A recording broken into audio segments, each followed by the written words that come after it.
Assalamualaikum warahmatullahi wabarakatuh. Alhamdulillah wassalatu wassalamu ala rasulillah wa ala alihi wa sahbihi wa man walah. Amma ba'du, qala rabbi shrah li sadri wa yassir li amri wahlul 'uqdatan min lisani yafqahu qawli. Wala hawla wala quwwata illa billahil aliyyil azim. Terutamanya marilah kita bersyukur kepada Allah kerana Allah Subhanahu wa taala masih memanjangkan usia kita. Pagi ini dipertemukan oleh Allah. Mudah-mudahan keberadaan kita pada saat ini di antara ibadah yang diterima oleh Allah, yang dimuliakan ahli jatan kuasa, pelaksana program di atas usaha keras kalian untuk mengimarahkan rumah Allah. Didoakan ianya di antara ibadah yang akan menjadi saksi di hadapan Allah Subhanahu wa taala kelak. Seterusnya, para hadirin, para hadirat yang dimuliakan, sebelum kita meneruskan penghayatan kita pada pagi ini, terlebih dahulu kita sama-sama berdoa kepada Allah Subhanahu wa taala, kepada arwah ayah kepada peserta kita Haji Jamaluddin, ayah kepada Kak Zura. Jadi insya-Allah sama-sama kita doakan semoga Allah Subhanahu wa taala mengampuni dosa Allah, yarham, dan dipermudahkan segala urusan di dunia dan juga di akhirat. Bismillahirrahmanirrahim. Alhamdulillahirabbil alamin, hamdan yuwafi ni'amahu wa yukafi'u mazidah. Ya rabbana lakal hamdu kama yanbaghi li jalali wajhika wa 'azim sultanik. Allahumma salli wa sallim ala sayyidina Muhammadin wa ala alihi wa sahbihi ajma'in. Allahumma ighfir lana dhunubana wa liwalidina warhamhum kama rabbawna shighara. Allahumma ighfir lil muslimina wal muslimati wal mu'minina wal mu'minati al ahya'i minhum wal amwat. اللهم اغفر له ورحمه وعافه واعف عنه واكرم نزله ووسع مدخله واغسله بالماء والثلج والبرد ونقه من خطايا كما نقيت الثوب الابيض من الدنس. اللهم ابدله دارا خيرا من داره واهلا خيرا من اهله وزوجا خيرا من زوجه وقه من فتنه القبر وعذاب النار. وصلى الله على سيدنا محمد وعلى اله وصحبه اجمعين والحمد لله رب العالمين. Tuan-tuan, perempuan yang dirahmati serta dikasihi sekalian, sebelum kita meneruskan penghayatan kita sebagai renungan kita bersama melihat kepada apa yang telah sama-sama kita bicarakan pada 3 atau 4 minggu lepas, pada akhir penghayatan kita, saat kita merenung petikan melalui firman Allah Subhanahu wa taala, petikan daripada ayat 208, bahkan kita juga mengambil beberapa pengajaran penting dan kita melihat sejarah yang telah dilakar oleh sahabat Rasulullah sallallahu alaihi wasallam, Suhaib ibn Sinan Ar-Rumi, saat ingin berhijrah bersama dengan baginda Ali salatu wassalam ke kota Madinah. Dahulunya kita pernah berbicara tentang sepotong hadis Rasulullah. Suhaib, seorang sahabat Rasulullah yang popular, yang mana dia membina kekayaan dan perniagaannya di kota Mekah. Manakala kufar Quraisy menegah dan menghalang Suhaib daripada berhijrah ke kota Madinah, dan mereka juga menyatakan kepadanya dengan sebab dia membina kekayaan di situ, di kota Mekah. Sekarang apabila telah kaya raya, nak tinggalkan kota Mekah begitu je.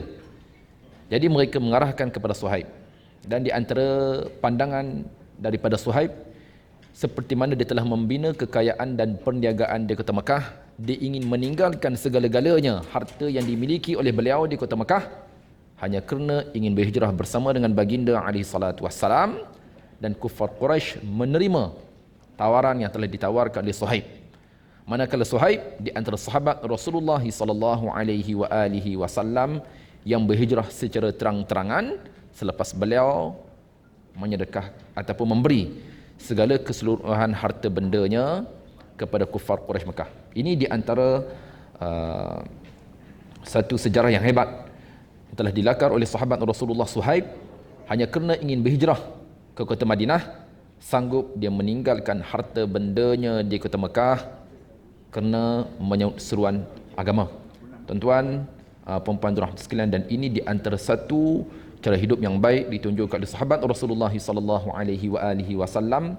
Hanya kerana menyahut seruan agama, mereka sanggup mengeluarkan harta mereka ke jalan Allah Subhanahu wa taala, seperti mana apa yang pernah kita bicarakan dahulu.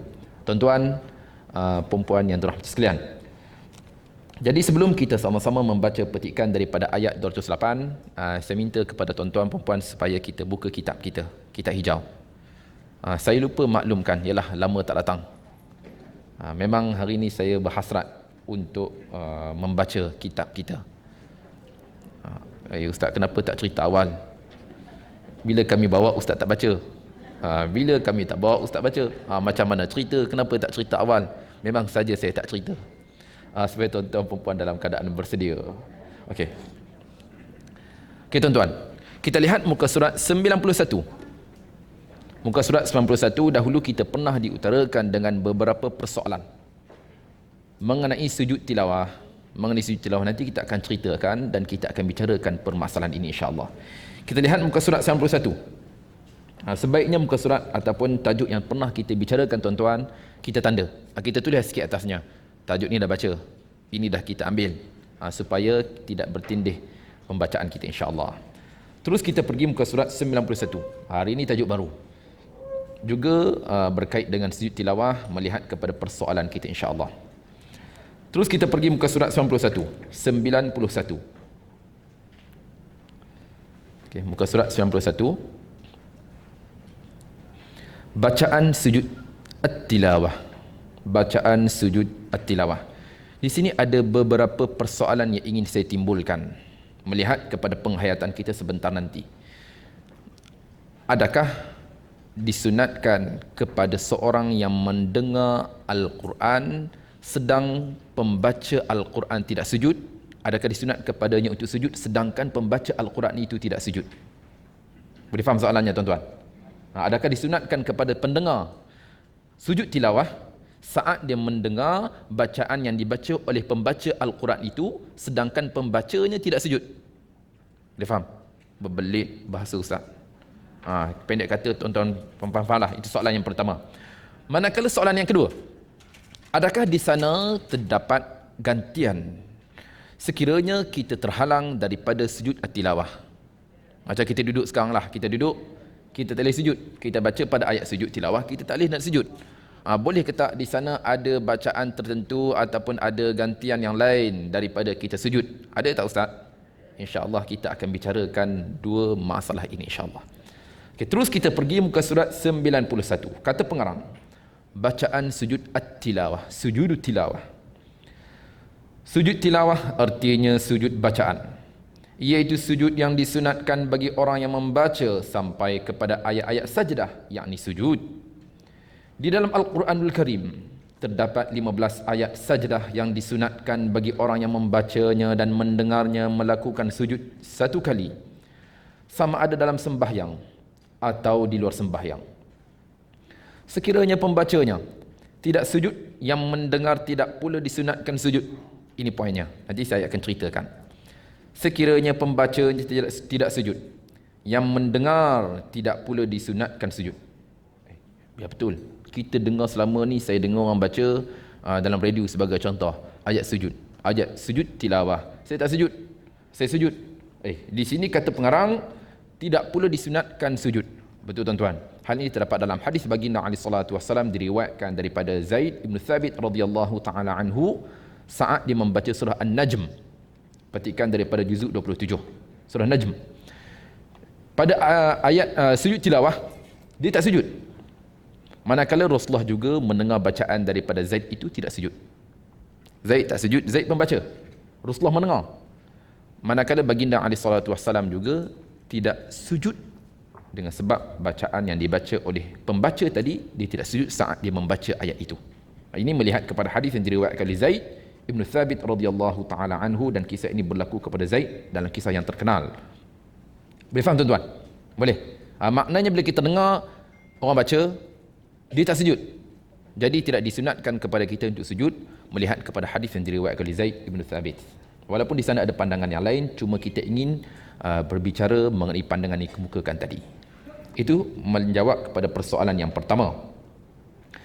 Syaratnya orang yang di luar sembahyang hendaklah suci daripada hadas kecil dan najis, menutup aurat dan menghadap kiblat. Kita lihat di sini pengarang menggariskan beberapa syarat. Dalam solat jelas, betul tak tuan-tuan? Solat wajib tutup aurat. Kemudian solat juga wajib menghadap ke arah kiblat. Ustaz, soalannya luar daripada solat. Di sini pengarang menggariskan kepada kita syarat sekiranya berada luar daripada sembahyang. Sekali saya ulang. Syaratnya orang yang di luar sembahyang hendaklah suci daripada hadas kecil dan najis. Jelas. Menutup aurat. Kita baca di rumah kita sampai ayat sujud tilawah. Menutup aurat ke tak kita nak sujud? Wajib menutup aurat. Dan menghadap kiblat. Wajib kita menghadap ke arah kiblat. Saya saja kita tunggu nak solat zuhur nanti, baca pada ayat yang terdapat sujud tilawah, kemudian wajib kepada kita untuk menghadap ke arah kiblat. Bagaimanakah caranya? Kata pengarang, cara sujudnya ialah dengan niat sujud tilawah. Kita nak sujud, kita kena tahu kita ingin sujud tilawah. Ustaz, adakah bacaan tertentu? Tak. Hanya memadai kepada kita perlu fokus apa yang ingin kita sujud. Sujud apa yang nak buat? Sujud tilawah ke? Sujud syukur ke? Sekarang ini kita ingin sujud tilawah. Cara sujudnya yang pertama pengarang menggariskan ialah dengan niat sujud tilawah. Dia kena niat. Yang mana sujudnya itu adalah sujud tilawah. Ketika hendak sujud mengucapkan takbir dan terus sujud. Angkat takbir dan terus sujud sekali seperti sujud sembahyang. Ini bukan takbiratul ihram, tak tuan-tuan. Tidak. Hanya kepada kita sekali kita lihat. Ketika hendak sujud mengucapkan takbir, terus kita akan takbir Allahu Akbar dan terus kita sujud sekali seperti sujud sembahyang, sekiranya membacanya bukan dalam sembahyang. Selepas sujud hendaklah ia memberi salam sesudah wudu. Kita lihat sekali lagi, sekiranya tadi dalam solat, sekarang luar solat macam mana? Ustaz, nak kena beri salam ke tak? Sekiranya membacanya bukan dalam sembahyang, selepas sujud hendaklah ia memberi salam sesudah duduk. Pada ketika sedang sujud disunatkan membaca dua doa sujud tilawah. Jadi sekarang pengarang menggariskan kepada kita cara. Yang pertama, kita ingin sujud, pastikan niat kita adalah sujud apa tuan-tuan, perempuan? Sujud tilawah. Okay. Sebab di sana ada sujud-sujud yang lain. Kemudian pengarang juga menggariskan kepada kita di antara kaifiyah dan juga caranya, kita mengangkat takbir dan terus kita sujud. Kemudian pengarang juga menggariskan sekiranya sujud itu adalah luar daripada salat, apa yang perlu kita lakukan? Memberi salam pertama dan juga kedua. Ustaz, ini macam mana? Kalau saya tak beri salam macam mana? Sempurna ke tak? Di sana ada beberapa pandangan tuan-tuan. Ada beberapa pandangan yang hanya menggariskan kepada kita memadai hanya sujud tilawah semata tanpa salam. Itu pun telah memadai. Apapun di sini, pengarang menggariskan kepada kita iaitu di sana terdapat salam. Assalamualaikum warahmatullahi. Assalamualaikum warahmatullahi selepas kita bangun daripada sujud. Kemudian pengarang juga menyatakan di sini apakah bacaan yang perlu dibaca oleh kita ketika sujud. Pada ketika sedang sujud disunatkan membaca doa sujud tilawah. Sajada wajhihi lilladzi khalaqahu wa syaqqa sam'ahu wa basarahu bihaulihi wa quwwatihi fatabarakallahu ahsanul khaliqin. Okey tuan-tuan. Boleh ke tak, soalan saya, boleh ke tak kita ingin membaca bacaan sujud seperti mana sujud salat? Boleh ke tak? Boleh ke tak tuan-tuan? Boleh, tak ada masalah. Subhanallah. Boleh juga, tak ada masalah. Seperti mana lafaz-lafaz yang lain yang terdapat dalam hadis baginda alaihi salatu wassalam. Ini lebih jelas kepada kita sama ada kita ingin baca doa tadi ataupun kita membaca dengan doa-doa yang lain, seperti mana apa yang telah digariskan oleh baginda alaihi salatu wassalam. Subhanallah telah memadai. Subhanakallahumma rabbana bihamdik Allahumma ghafirli. Ini di antara doa-doa yang dianjurkan oleh Rasulullah ketika sujud. Boleh je kita baca doa-doa ini, subhanallah. Arti daripada doa di atas, maknanya telah sujud mukaku kepada yakni Allah yang menjadinya dan memecah yakni membuka pendengaran dan penglihatannya dengan kekuasaan dan kekuatannya, maka maha berkat Allah sebaik-baik pencipta. Soalan saya tuan-tuan, boleh ke tak kita ingin menambah doa-doa yang lain ketika sujud tilawah? Boleh ke tak? Kita nak tambah doa-doa yang lain. Ustaz, dalam solat kita faham dah kita boleh tambah doa-doa yang lain. Rabbana atina fid dunya hasanah ke doa-doa yang kita inginkan. Sekarang pada sujud tilawah, boleh ke tak kita menambah doa-doa yang lain? Ya, ini juga terdapat dalam hadis baginda alaihi salatu wasallam yang umum. Aqrabu ma yakunul 'abdu min rabbih fa huwa sajid. Fa aktsiru du'a. Tempat yang paling hampir seorang hamba itu dengan Tuhannya ketika mana ia sujud, maka perbanyakkanlah berdoa. Ini melihat kepada hadis yang umum menunjukkan kepada kita pengharusan kita berdoa dengan apa jua doa ketika sujud, walaupun sujud itu adalah sujud tilawah sekalipun. Jelas tuan-tuan? Okey. Seterusnya, jika tidak dapat melakukan sujud, ini menjawab soalan yang kedua. Kita pergi, kita lihat. Ini menjawab persoalan yang kedua.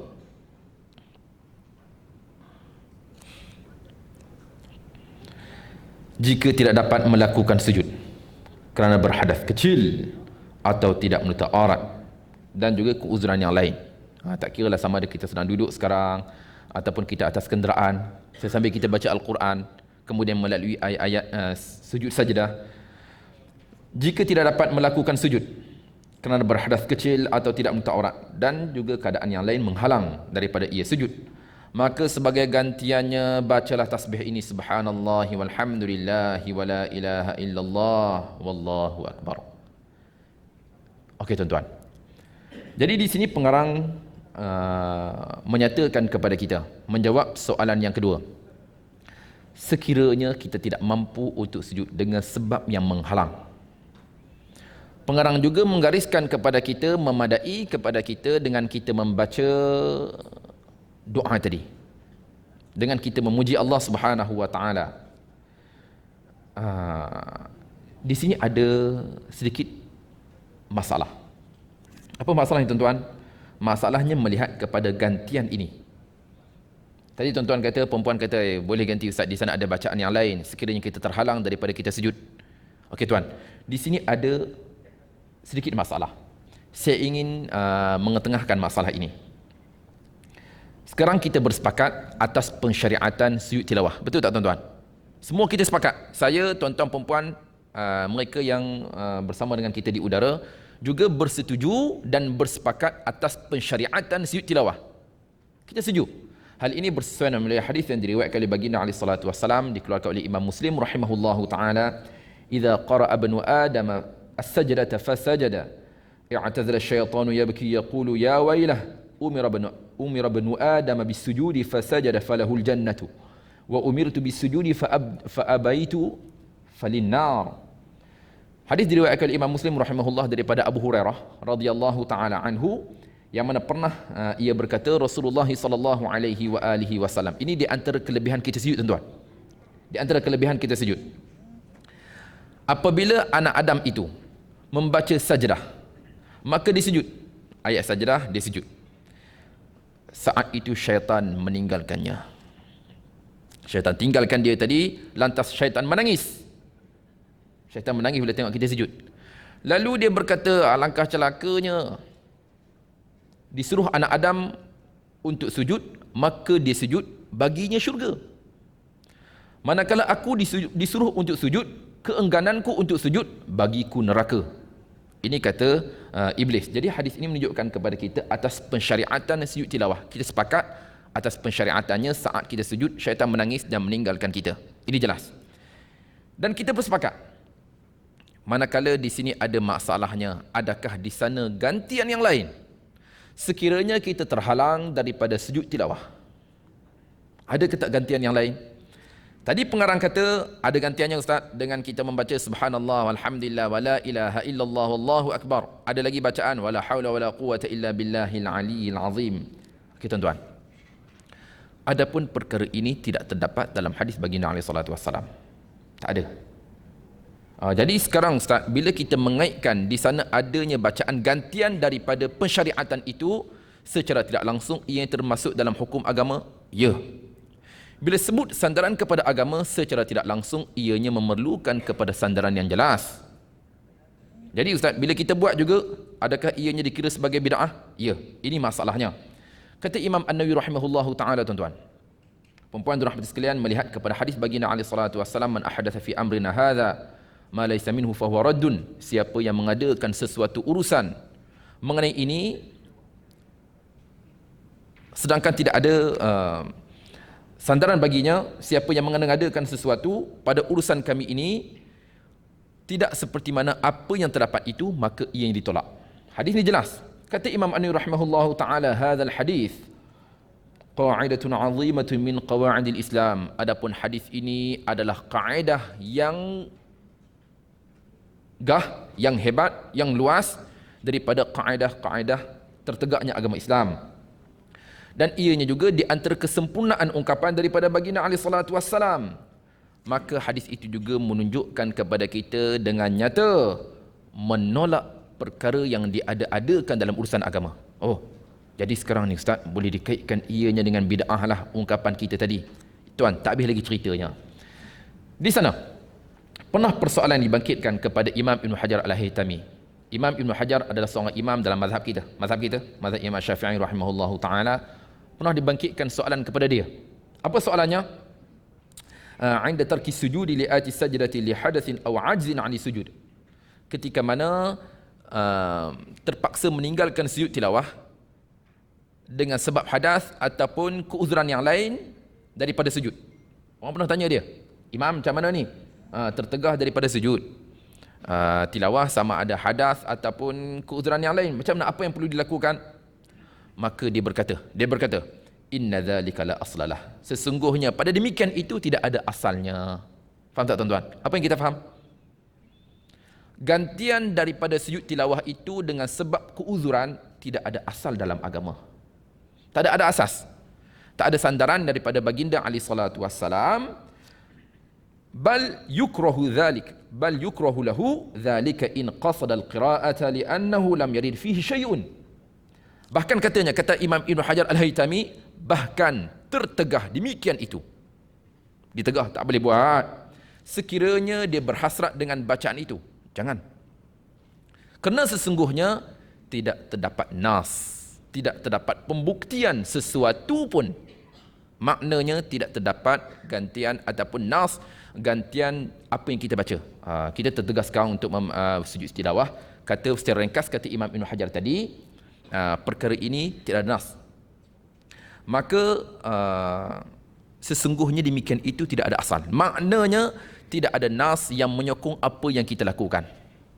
Apa yang makcik buat, biasanya kita tertegah daripada tilawah, kita baca subhanallah, alhamdulillah, wa la ilaha illallah, Allahu akbar, wa la haula wa la quwwata illa billahil aliyil azim. Kata Imam Ibn Hajar, perkara ini tidak ada asalnya, tak ada asas. Bila tidak ada asas, tuan-tuan, perempuan, bid'ah ke tak? Bid'ah ke tak? Ustaz, can you confuse Ustaz? Ustaz tu kata okey, mari Ustaz kata lain pula. Bukan ini saya kata, tuan-tuan, ini imam yang kata. Imam Ibn Hajar Al-Haytami yang menyatakan perkara ini tidak ada asas. Selama ni kami buat ni Ustaz tak ada asas. Kalau begitu tak boleh ke kita buat? Tuan, ini tidak ada asas sebab perkara ini berkait rapat dengan syariat.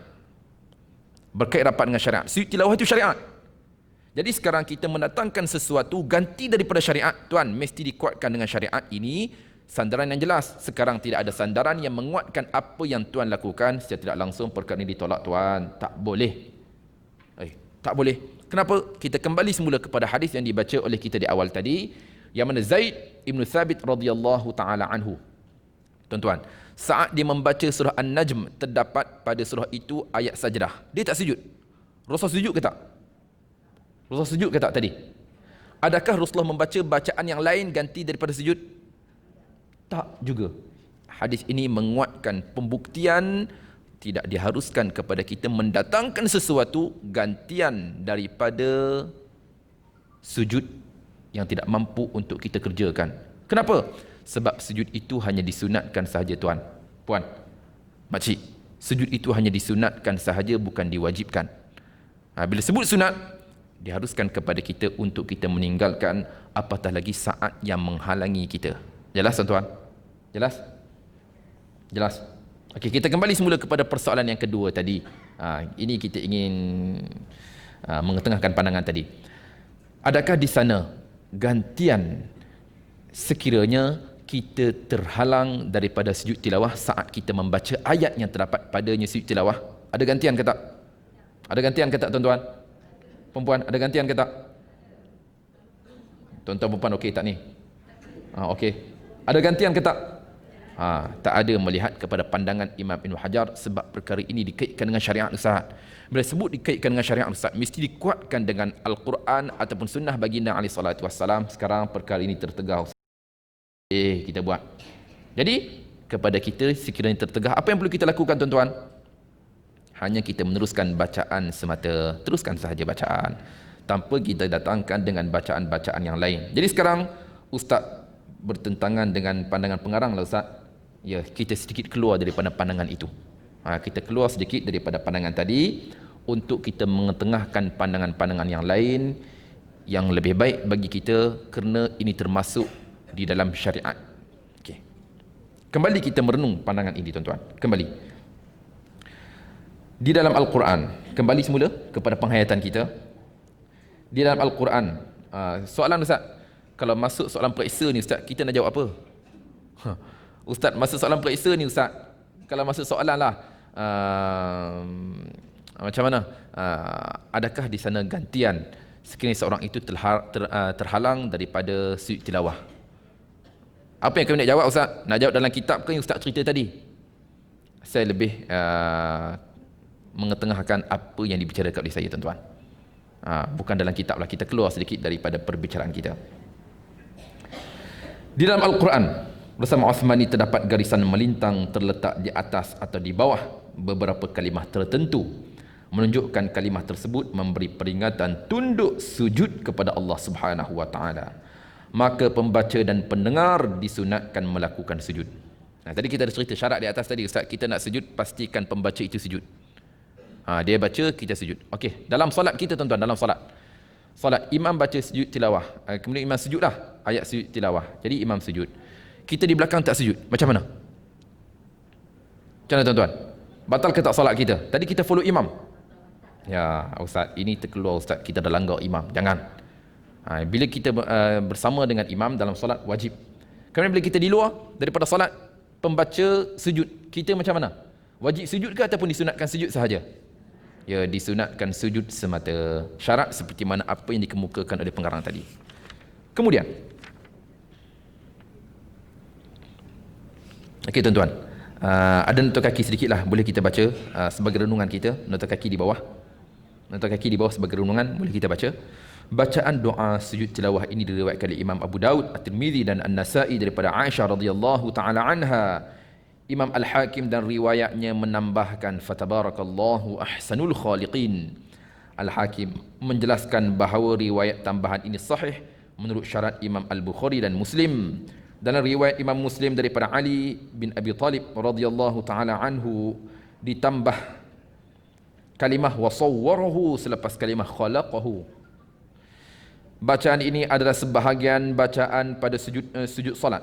Namun demikian, apabila seorang melakukan sujud tilawah, disunatkan membaca pada ketika sujud itu apa yang dibaca pada sujud solat serta tambahannya.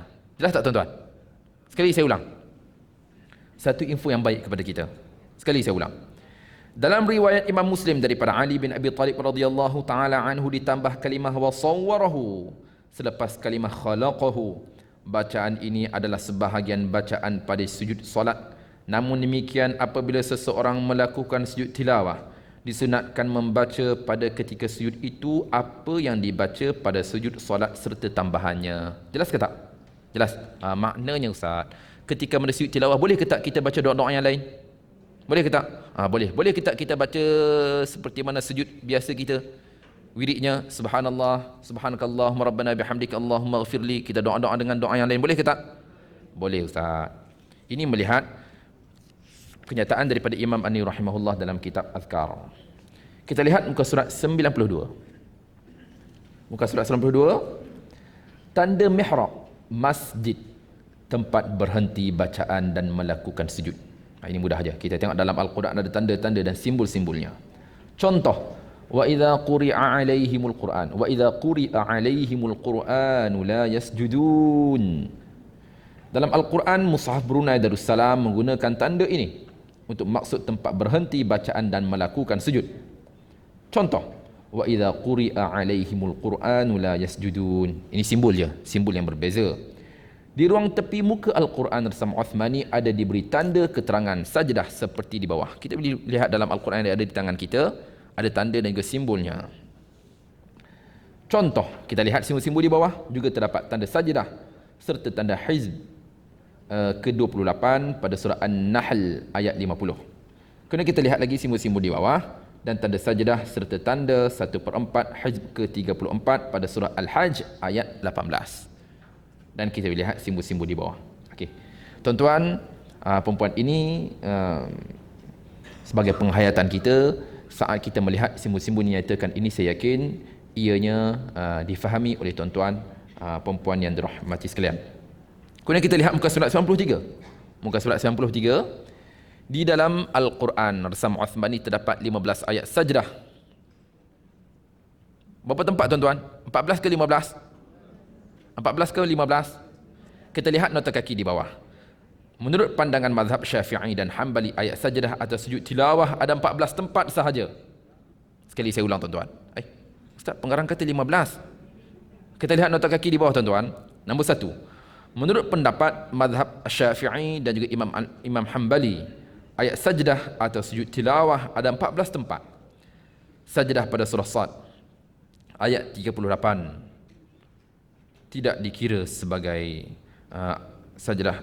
Surah Sad ayat 24 tidak dikira sebagai ayat sujud tilawah, tetapi ia dikira sebagai ayat sujud syukur. Bagaimanapun, tanda sujud tilawah diletakkan juga dalam Mushaf Rasam Uthmani. Kita lihat tuan-tuan, kita tengok Al-Quran yang ada di tangan kita. Kita buka surah Sad juzuk 23.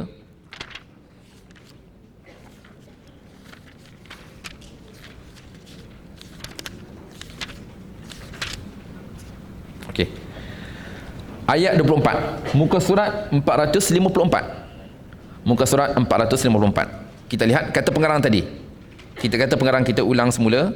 Menurut pendapat mazhab Syafi'i dan Hanbali, ayat sajdah atau sujud tilawah ada 14 tempat. Sajdah pada surah Sad ayat 24 tidak dikira sebagai ayat sujud tilawah, tetapi ia dikira sebagai ayat sujud syukur. Boleh faham tuan-tuan? Ini dalam mazhab kita. Bagaimanapun, tanda sujud tilawah diletakkan juga dalam Mushaf Rasam Uthmani. Kalau orang tanya kita lah, ayat ni sujud tilawah ke tak? Kita kata kepada dia, beginilah pakcik, tuan, Haji Mat, ayat ini tidak dikira dalam mazhab kita ayat sujud tilawah. Dia adalah ayat apa tuan-tuan? Sujud itu adalah sujud syukur. Manakala ianya dilakarkan di dalam mushaf yang ada di tangan kita. Kenapa? Kenapa tuan-tuan? Kita lihat. Kenapa? Ustaz, kalau bukan sujud tilawah Ustaz, kenapa ianya juga turut dilakarkan di dalam mushaf yang berada di tangan kita? Sekarang pengarang kata, ini untuk meraihkan mazhab Hanafi dan Maliki yang menetapkan ayat tersebut surah Sad ayat 24 sebagai ayat sujud tilawah, dan sajdah pada surah Hajj ayat 77 dikira sebagai ayat sujud syukur. Okey, tuan-tuan, kita ada sedikit info sekarang. Pengarang menggariskan kepada kita, dalam mazhab kita, sujud tilawah ada berapa tempat tuan-tuan? 14. Dalam mazhab Imam Malik dan juga Imam Hanafi, berapa tempat? 14 juga. 14 juga. Cuma perbezaan kita dengan mereka, di sini kata pengarang, perbezaan kita dengan mereka, yang mana mereka menukilkan surah Sad tadi ayat 24 adalah ayat tilawah, manakala petikan daripada surah Hajj ayat 77 adalah ayat sujud syukur.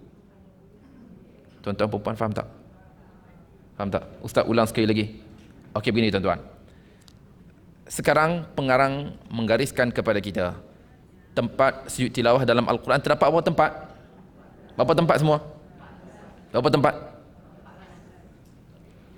Ustaz, kami orang pening ni Ustaz. Mana satu ni 15 ke 14? Ustaz, kalau datang soalan periksa nanti berapa tempat ni Ustaz, kami nak tahu. Okey tuan-tuan, secara umumnya 15. Dalam mazhab kita hanya terdapat 14 tempat. Dalam Al-Quran ada semua 15? Ya tuan, dalam 15 semua ada 15 tempat. Dalam Al-Quran dilakarkan di situ 15. Kecuali pada ayat surah Sad ayat berapa?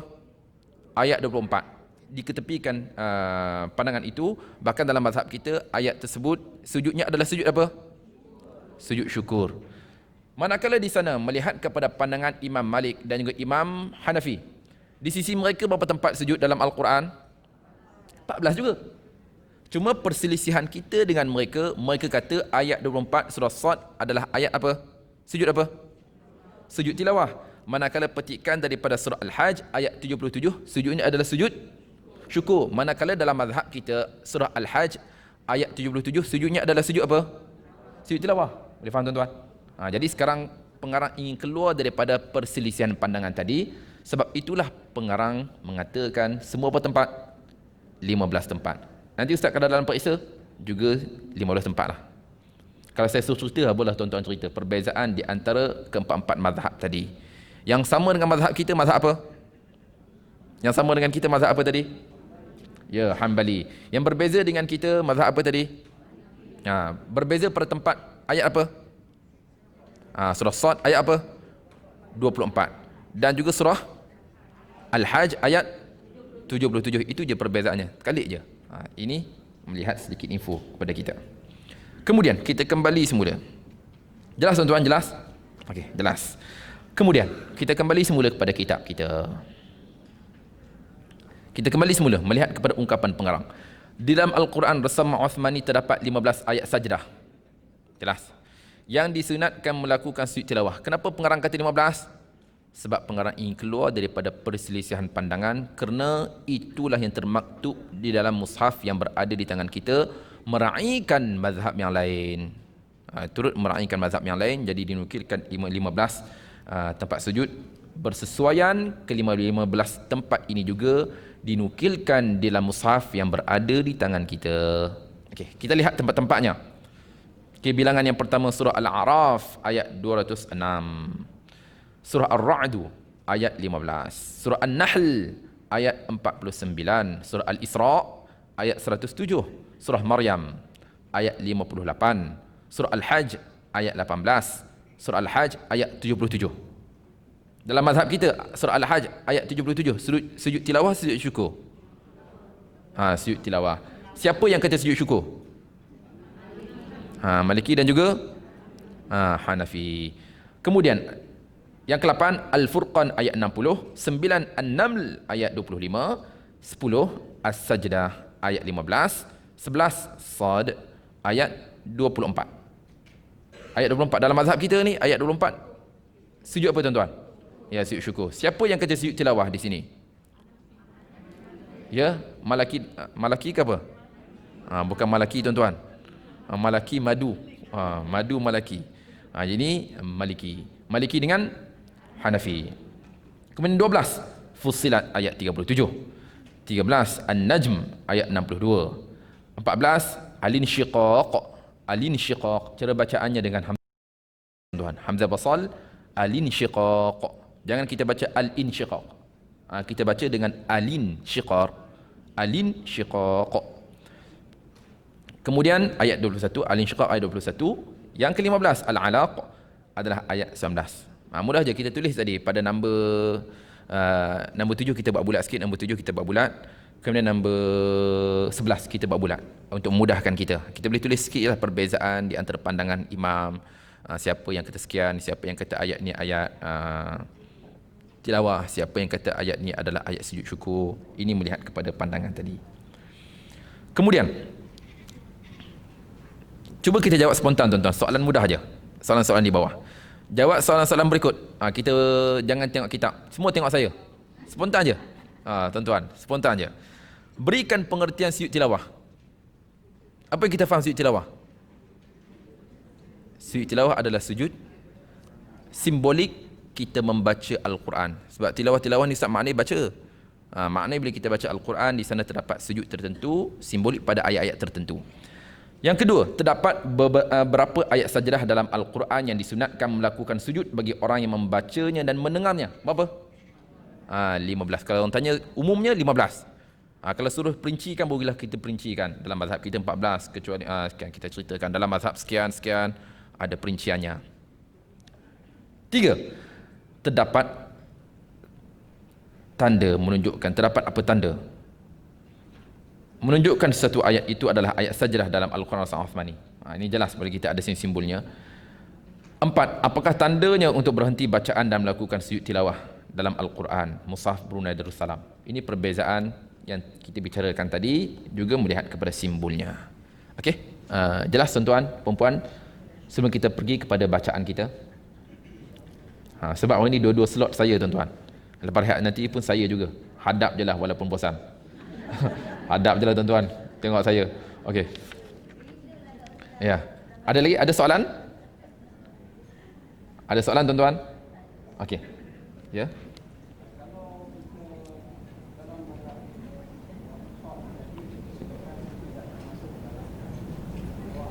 Ya.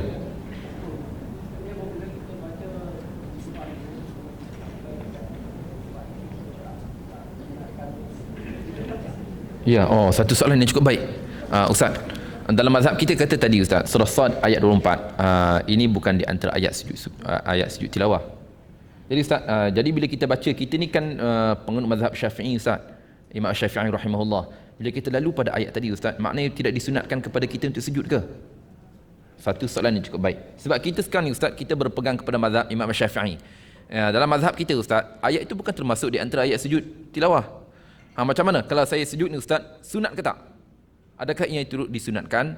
Okey tuan-tuan, perempuan dan rahmat sekalian, dalam bab ini kita mengetengahkan pandangan pengarang tadi adalah pandangan yang cukup baik. Keluar daripada perselisihan pandangan dan memasukkan juga melihat kepada apa yang tertera dalam mushaf, juga menggariskan ayat itu adalah ayat sujud tilawah. Jadi sekarang bagi kita Ustaz, ya kita sujud. Turut disunatkan kepada kita untuk kita sujud, walaupun perkara ini bukan pandangan yang muktabar dalam mazhab kita. Tak ada masalah, ya tak ada masalah. Bahkan ia turut disunatkan kepada kita melihat kepada penulisan yang tertera di situ, meraihkan pandangan yang kita ketengahkan tadi. Satu soalan yang cukup baik daripada Tuan Haji. Ya? Ya?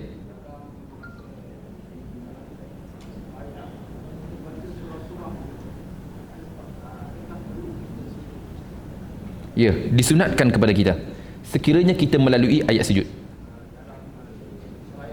Ya, dalam sembahyang. Dalam sembahyang, apabila kita melalui ayat-ayat tadi, disunatkan kepada kita untuk kita sujud. Disunatkan kepada kita. Okey, di sana ada soalan yang lain tuan-tuan. Saya ingin kemukakan kepada tuan-tuan, perempuan. Pada setiap pagi Jumaat, ketika mana mendirikan solat fardu subuh, adakah disunatkan kepada kita sujud tilawah ataupun bacaan surah As-Sajdah dan juga Al-Insan? Tuan-tuan faham tak soalan saya? Soalan saya, ketika mendirikan solat fardu subuh pagi Jumaat, apakah yang disunatkan kepada kita? Sujud tilawah ataupun bacaan surah Sajdah dan juga surah Al-Insan? Macam mana?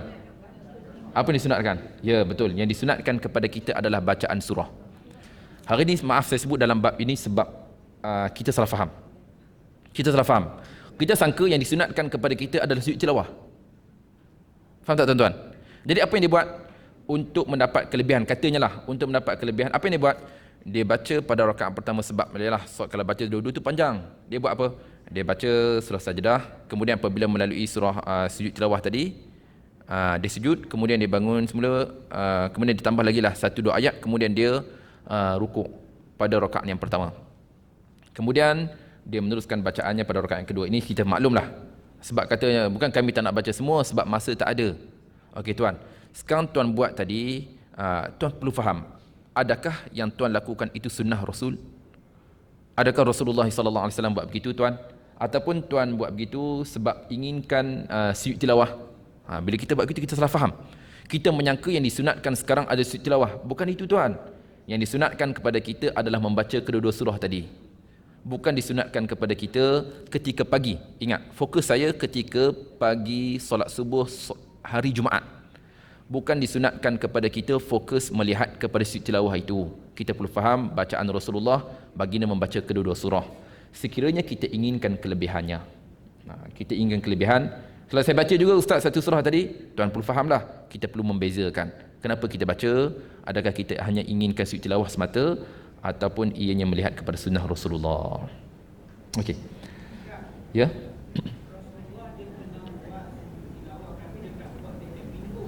Ya. Ya. Hmm. Betul tuan. Satu tuan kata Rasul tak buat setiap minggu Ustaz. Yang salah kita ni kita buat setiap minggu. Betul tuan, sehingga satu tempat tuan. Mungkin tempat tuan pun begitu juga. Puan-puan. Kalau tak buat sujud tilawah tu memang pagi Jumaat memang imam ni boleh memang kena pecat lah. Imam boleh kena pecat tuan-tuan. Imam boleh kena pecat, betul. Bukan saya lawak tuan-tuan. Saya pun pernah juga begitu. Berhadapan dengan situasi itu. Sebab makmum sekarang ada makmum yang semangat. Makmum semangat tuan-tuan. Dia tak kira masa ada ke subuh pukul 6 suku pun dia tak kira. Kena. Betul tuan-tuan. Betul, itu realiti yang berlaku hinggakan kita menganggap tidak mesti kena baca juga. Tak, ianya hanya disunatkan sahaja kepada kita melihat kepada kesesuaian. Macam kita sekarang masa tak ada, jangan kita gagah juga baca. Kemudian sehinggakan makmum belakang menyangka yang disunatkan kepada kita hanya bacaan-bacaan tertentu saja. Padahal tak. Ingat, pastikan kita baca dengan bacaan yang memadai bagi kita. Senang bagi kita melihat masa yang mencemburui kita. Jadi seorang imam mesti bijak. Kita pernah bicarakan dahulu Rasulullah SAW pernah menegur Muaz. Muaz ceritanya tuan-tuan. Apa yang berlaku pada Muaz? Muaz menjadi imam kepada kaumnya dan dilaporkan kepada Rasulullah yang mana Muaz membaca surah Baqarah. Baqarah tuan-tuan. Baqarah. Dia baca Baqarah dalam solat. Kita imam baca Qul Huwallah pun dah rasa panjang. Baca panjang tak boleh ke? Lepas waladhdallin amin cukup. Imam rukuk je lah. Ini Baqarah dia baca. Jadi sampai perkara itu kepada Rasulullah. Dan baginda alaihi salatu wassalam menyarankan kepada Muaz, "Afatanun anta ya Muaz, hai Muaz, kau ni datang nak bawa fitnah ke? Kau cuba ingin menyebarkan fitnah di kalangan masyarakat. Yalah, panjang sangat pun fitnah juga." Betul tak tuan-tuan? Betul. Imam baca panjang, kita sibuk, kita busy. Kita musafir sebagai contoh tuan-tuan, kita berhentilah solat di sebuah masjid. Imam tu pula ustaz bukan baca panjang. Flight saya pukul 9 malam. Yang dia baca bukan ayat panjang, kita pun sakit hati. Betul, realitinya. Jadi sebab itu dengan bacaan panjang tertentu tuan-tuan, ada kalanya ia mendatangkan fitnah. Imam ni baca panjang, kita tengok jadual. Biasanya Tuan Haji kita tengok juga malam ni siapa jadi imam. Oh, Imam Muhammad, ini memang Imam Muhammad baca panjang, aku tak datang. Dia ni baca bukan boleh pendek. Betul tuan-tuan, datangkan fitnah kepada masyarakat. Jadi Rasulullah menegur Muaz, "Afatanun anta ya Muaz?" Adakah engkau ingin menyebarkan fitnah wahai Muaz? Kemudian Rasulullah menyarankan kepada Muaz, tak ada ke pada kamu asyam wasyamsi wadduhaha wal laili idza yaghsha, dan surah tertentu yang digariskan oleh Rasulullah, sabbih isma rabbikal a'la. Ini di antara saranan daripada baginda alaihi salatu wasallam. Tak sempat kita nak buat, jangan kita gagah juga nak baca panjang. Jangan gagah juga kita nak baca sajadah. Baca jelah yang memadai bagi kita, itu memadai. Okey. Tuan-tuan, puan-puan dan rahmat sekalian, kembali ya.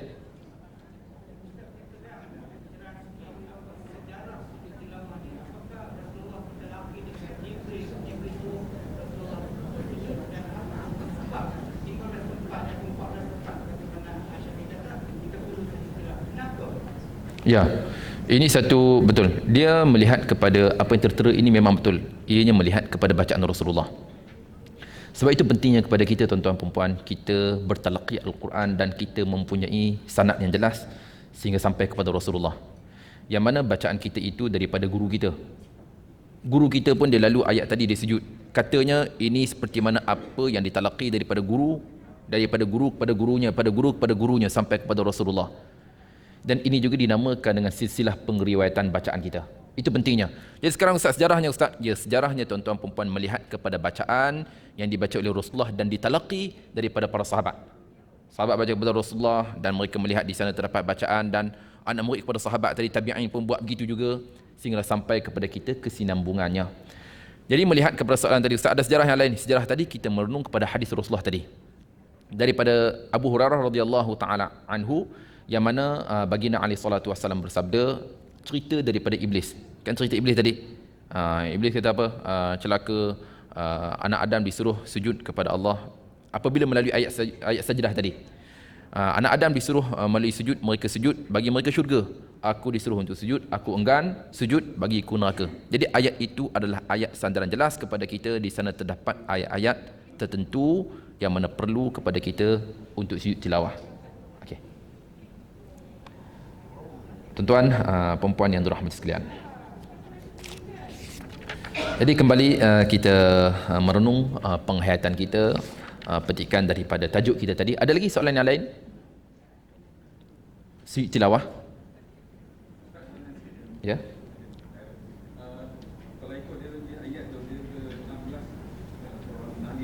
Ya. Ya.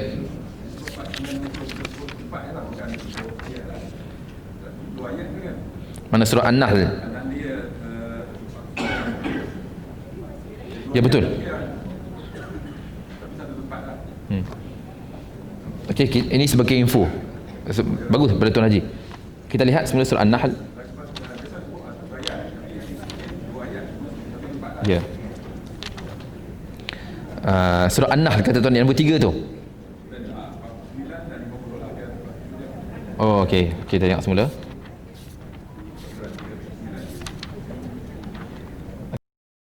Haji. Kita lihat di sini tuan-tuan. Muka surat 272. Ini sikit info kepada kita. Bagus soalan Tuan Haji tadi. Muka surat 272. 272. Ini sebagai contoh pada soalan tadi. Muka surat 272 juzuk 14 surah An-Nahl. Kita lihat ayat 49 dan ayat 50. Diikutkan tandanya kita sujud tu Ustaz. Walillah yasjudu. Ayat 49. Jadi tandanya ayat 50. Jadi kata Tuan Haji, di sini dia diikutkan, dia kena nyatakan dua ayat. Surah An-Nahl pada nombor 3 itu muka surat 93, ayat 49 dan ayat 50. Okey tuan, puan tuan sekalian. Jadi di sini untuk menyempurnakan, kenapa jadi begitu Ustaz? Yang ayat sujud tu lain, tempat sujud yang tempat lain. Ayat 49, ayat ni cerita tentang sujud. Yang kita sujud adalah ayat 50. Okey tuan, ini juga penting melihat kepada talaqi kita, kepada guru kita, dan ini seperti mana apa yang pernah dibaca oleh para sahabat radhiyallahu taala anhum ajma'in. Itu yang pertama. Yang kedua, kenapa begitu? Kerana ingin menyempurnakan maknanya. Yang kedua. Yang pertama sebab ini Ustaz, itulah bacaan yang ditalaqi oleh para sahabat dahulu sampai kepada kita. Yang kedua, untuk menyempurnakan bacaan. Makna yang terdapat pada ayat 49 yang mana ianya tidak sempurna ayat itu, makna ayat itu, melainkan disertai bersama-sama dengan bacaan ayat 50. Ini kita lihat semulalah maknanya, kita lihat sebagai contoh. Ayat 49. Dan segala apa yang ada di langit dan apa yang ada di bumi bersujud kepada Allah, iaitu semua makhluk bergerak, yakni bernyawa, dan juga para malaikat, dan mereka yakni malaikat tidak menyombongkan diri. Siapa mereka? Malaikat tadi. Kesinambungannya, mereka takut kepada Tuhan yang berkuasa di atas mereka dan melaksanakan apa yang diperintahkan yakni kepada mereka. Jadi kedua-dua ayat itu ada kesinambungannya. Jadi melihat kepada maknanya tidak akan sempurna melainkan disertai dengan ayat 50. Ini melihat. Sebab itu tuan-tuan, kalau kita jadi imam lah di rumah kita, dan saya yakin masa Ramadan baru ni ramai di kalangan tuan-tuan adalah imam interim. Imam interim di rumah. Sebab PM pun ada PM interim Ustaz, imam pun ada juga imam interim. Tak biasa-biasa jadi imam tarawih Ustaz, kali ni kena.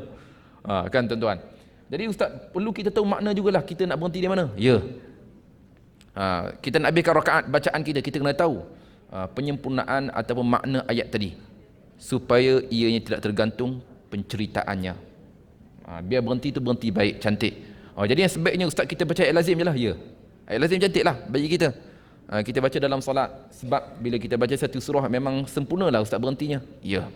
Bila kita baca pada ayat yang lain, pastikan berhenti kita juga bagus, melihat kepada maknanya. Okey. Okey tuan-tuan, perempuan dan rahmat sekalian, ada lagi soalan? Okey, jika tidak ada soalan, kita berhenti dahulu rehat. Kita masuk nanti awal sikit lah, boleh? Kita masuk pada pukul 10.55. 10.55. Ini kita berhenti awal, kita masuk nanti pun kita akan mula awal sikit, insya-Allah. Okay, jadi wallahu taala alam wala ilna illa ma 'allamtana innaka antal alimul hakim wala haula wala quwwata illa billahil aliyil azim. Wassalamu alaikum warahmatullahi wabarakatuh.